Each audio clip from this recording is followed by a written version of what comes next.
On va donc vous découvrir ici sur ce plateau du Fabuleux Destin. On a envie d'en savoir plus. On va démarrer tout de suite par une photo de vous, Claude, vraiment toute petite. Vous venez d'une famille bourgeoise. Non Oui, pour oui parler et non. vite. Oui et non. Elle était très intellectuelle et en même temps bourgeoise complètement quand j'étais petite, c'est vrai, jusqu'à la guerre. Née à Paris, dans le 16e arrondissement. Est-ce qu'on peut rappeler votre date de naissance? Je sais que vous parlez souvent de votre âge. C'est en 27. En je vais sur mes 1927. 76 ans. Moi, ce que je voudrais juste savoir, c'est comprendre un petit peu justement le milieu d'où vous venez, parce que je sais que c'est un milieu très différent de celui de Stevie, qui est né à Lille, qui a été élevé au Mans, dans une famille divorcée. Donc votre papa, votre maman, on va voir des photos d'eux. Oui, mon père était un grand avocat et maman était avocat elle-même. Ses parents, à elle, venaient de Russie. Et les parents de mon père venaient du sud-ouest. Et alors, votre maman qu'on voit sur cette photo, on l'a dit, c'est un grand nom de la littérature et dans la Pléiade. Est-ce que cette figure maternelle a été écrasante pour vous? Un peu, oui. C'est-à-dire que nous avons été élevés dans le respect de son travail, et puis dès qu'on a été en mesure de la lire et de la comprendre, dans l'admiration. On a donc sur ce plateau des mamans, une mamie aussi. Et c'est vrai que je crois que dans l'imaginaire de beaucoup d'enfants qui vous voient à la télé tous les soirs sur France 2, vous incarnez justement cette mamie idéale, avec à la fois de l'humour, un peu de férocité parfois, de la tendresse. Beaucoup d'enfants justement en rêvent. Certains ont voulu vous rendre un petit hommage ce soir avec une petite chanson que vous aimez bien. Je crois que vous aimez beaucoup les chansons d'Édith Piaf, la voici. Oui. Mais un petit peu revue corrigée. Écoutez.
Ce sont vos petits-enfants. Viens là, mon petit cœur. Oh, mon bonhomme à moi. Oh non, c'est pas vrai.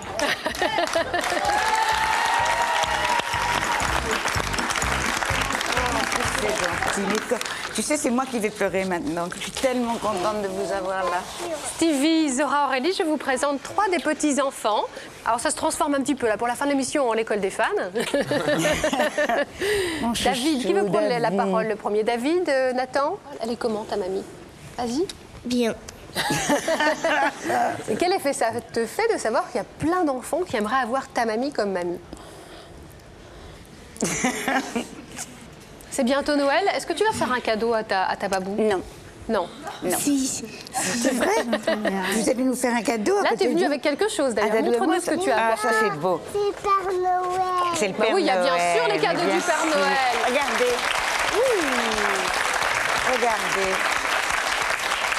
Oh non, mais attends, j'ai vraiment les larmes aux yeux. C'est trop gentil de les avoir fait venir. Oh là là, quelle merveille. Viens là aussi que je t'embrasse. Est-ce que, avec tout ce que vous faites, vous avez le temps de vous occuper d'eux? Vous prenez le temps? Pas assez pour mon goût, vraiment. Et ça, c'est un des grands regrets de ma vie. J'ai tellement investi dans mes enfants. Je me suis tellement... Tu sais, je brûlais, j'avais une petite... À ce moment-là, je conduisais. Après, mon mari m'a retiré mon permis. Mais à ce moment-là, j'avais une petite auto. Je brûlais les feux rouges pour aller donner les biberons des parents de ses enfants. Vous avez eu l'impression, comme toutes les mamans, de devoir parfois jongler entre votre vie professionnelle et votre vie familiale? Je te raconte pas. C'était très dur parce que je travaillais comme une bête. Mais je crois que... Avec un peu de culpabilité aussi? Oh, un peu de culpabilité, que de la culpabilité. Des kilos. Que de la culpabilité. Mais je ne pouvais pas faire autrement. J'avais tellement envie de faire ce travail et j'avais tellement envie d'avoir ces enfants que... Voilà. C'est pour ça que vous le serrez contre vous? Ah oui, non, j'ai tellement kiffé que je ne veux pas savoir. Merci aux enfants, merci à David, Nathan et Simon. Merci à vous, merci à la famille aussi de Stevie. Et puis on est reparti pour un tour demain. Vous êtes toujours d'accord? Oui. C'est reparti pour demain. Regardez un aperçu. Merci. Bonsoir, salut. Bonne soirée sur France 3. Et la surprise avec nous sur ce plateau, vous savez, il y a une personne que vous connaissez bien là-bas qui est avec nous ce soir. Ah! C'est pas vrai! Janine!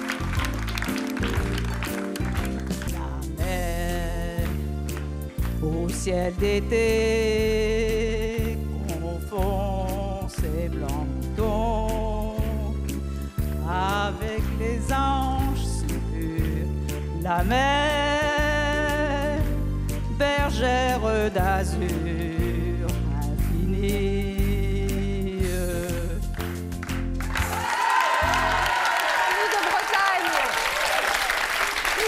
Mais mon chéri, mais je ne savais pas que tu savais chanter. Elle danse comme Fred Astaire. Ah, bah alors on va voir ça. Mais alors. que tu chantes, alors ça. Installez-vous.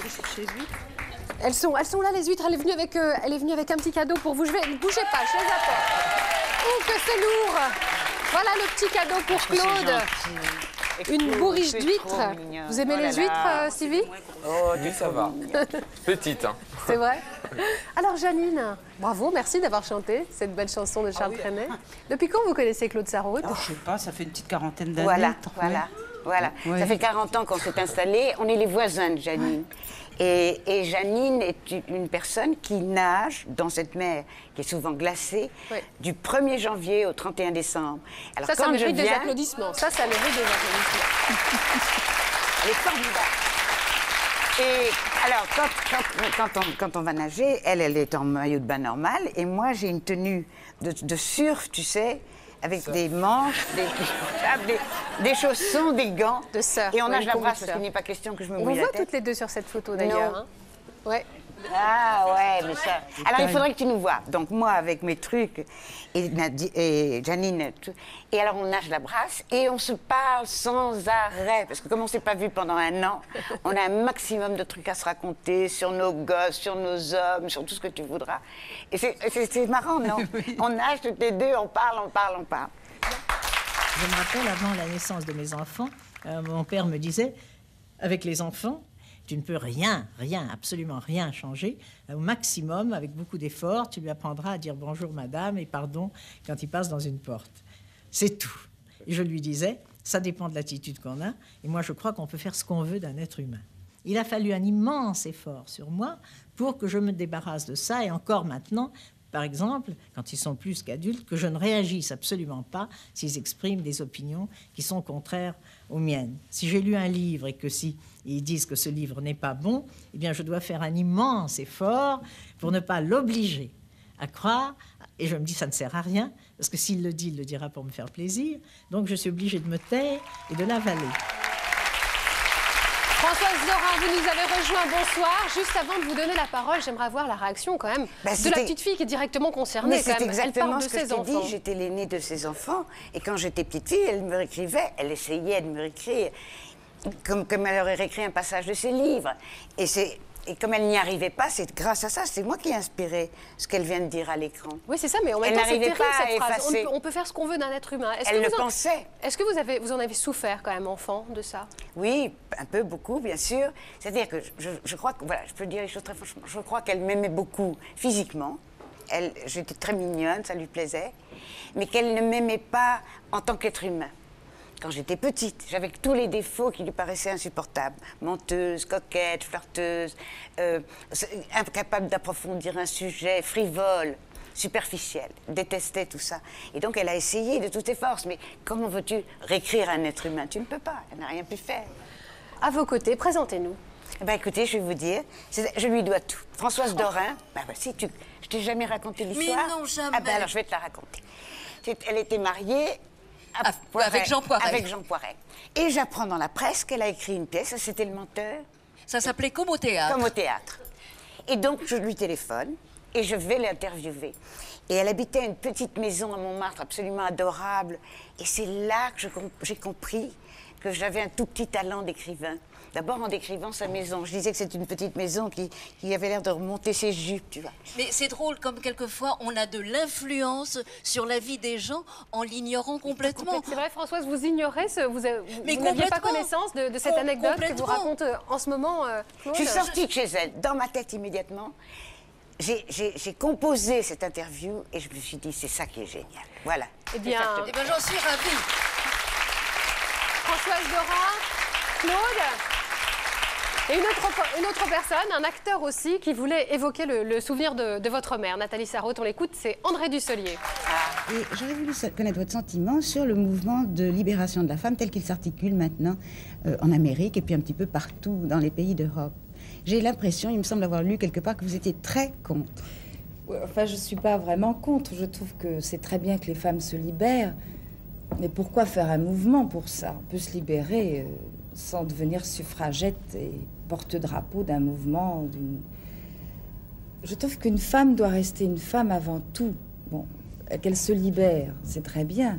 Mais avant tout, elle doit se dire que la femme, c'est quand même la chose la plus belle du monde, si elle reste vraiment une vraie femme. Vous ne voulez pas dire qu'une femme moins belle part avec un handicap terrible dans la vie, parce que ça serait des propos. Mais une femme moins belle peut être plus belle si elle a du charme et de l'intelligence qu'une très belle statue qui dit rien et qui est complètement idiote au fond d'un couloir. Bien sûr.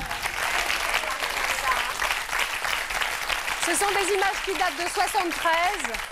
Vous étiez, mais belles toutes les deux. Vous vous rappelez ou pas de cette émission? Mais tu sais, c'est une interview très importante que j'avais faite avec Nourricier, avec Lucien Baudard. On était 3 ou 4, des grands journalistes. Enfin, je ne parle pas pour moi, mais quand même. Et elle nous a annoncé, là, avant ou après ça, probablement après, qu'elle renonçait au cinéma pour se consacrer aux animaux. Ah oui, non, ça a été une émission, un grand moment de télé. Ouais. Et justement, quand vous revoyez ça, vous avez un peu de nostalgie. Vous aimez vous revoir ces grandes interviews. Non, vous avez interviewé tout le monde. Oui, ce qui m'a fait, c'est surtout quand j'ai interviewé Marchais.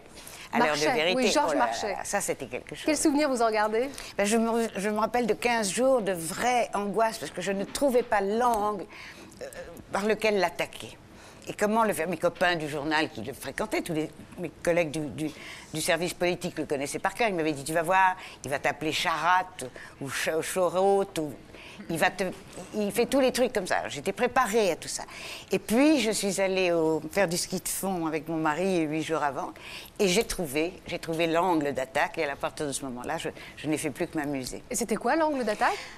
C'était de lui dire que j'avais été aux jeunesses communistes et que j'avais été déçue. Est-ce qu'il pouvait m'expliquer, etc., comment et pourquoi? C'était un angle j'ai pris d'une façon très personnelle. Alors moi, ce que j'aime bien, c'est que dans cet extrait, on voit vraiment la vraie Claude Sarraute, celle qu'on a connue effectivement au Monde, qui lâche pas prise. Hein. Vous l'interviewez, Bardot, mais alors vous la lâchez pas. Ah oui, ça c'était vraiment... J'adorais faire ça. Dans l'art.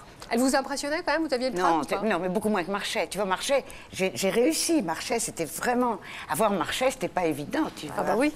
Stevie, quand vous voyez Claude Sarraute en train d'interviewer Bardot, ça vous fait quel effet? Ça me fait drôle, c'est la première fois que je la vois en brune, en fin de compte. Vous savez, j'ai toujours vu avec les cheveux blancs, mais là, en brune, c'est surprenant. Non, et puis quel look aussi, dis donc, à la mode.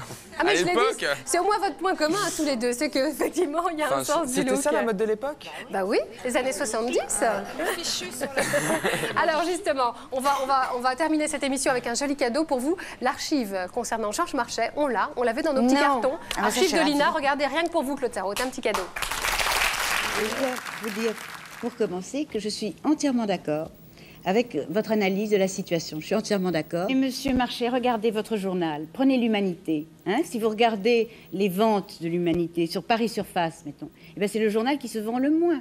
Alors, si vous aviez des théories qui plaisent tellement aux Français, des moyens de sortir de cette crise, qu'est-ce qui les empêcherait d'adhérer au parti? Qu'est-ce qui les empêcherait de lire l'Humanité? Oui, mais... C'est que vous n'êtes pas convaincant quand même.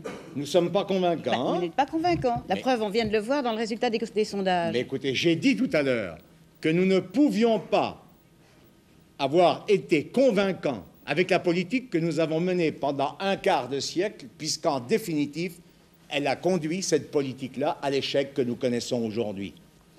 Attendez, non. Ah bah si, là. Ah ben non. Moi, je demande à de vieux, parce que sinon, c'est plus... c'est plus... c'est pas possible. Finissez vos phrases. Ah, il faut bien réfléchir à vos questions de telle façon que j'ai la possibilité d'y répondre.